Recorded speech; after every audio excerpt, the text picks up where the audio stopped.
నన్ను గుర్తుపట్టారా? 15 ఏళ్లకు ముందు కాశీలో మీరు ఆశీర్వదించారు. తర్వాతే గొప్పవాణ్ణి అయ్యాను. తమరు ఇక్కడ ఉన్నారని విన్నాను. ఓసారి చూసిపోదామని వచ్చాను. ఈ కానుక స్వీకరించండి. ఏమిటిది?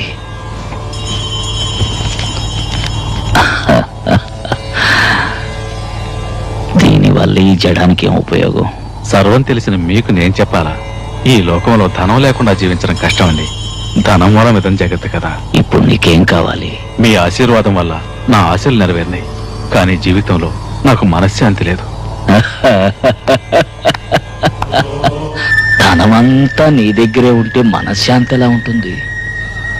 ఏదో నీకు కావలసినంత ఉంచుకొని మిగిలింది దానం చేస్తే మనశ్శాంతి దక్కుతుంది. డబ్బు దోచుకునేవాడికి ఎప్పుడు మనశ్శాంతి ఉండదు. పుణ్యం దాచుకునేవాడికి ఎప్పుడూ తోడుగా ఉంటుంది. అవును, పుట్టేటప్పుడు ఏం తీసుకురాలేదు, పోయేప్పుడు తీసుకుపోయేది లేదు. ఇక దేనికయ్యా నీది నాదన్న స్వార్థం? అయ్యయ్యో, వెళ్ళు వెళ్ళు. ఇదిగా దీన్ని తీసుకుని లేని వాళ్ళకి చెల్లు.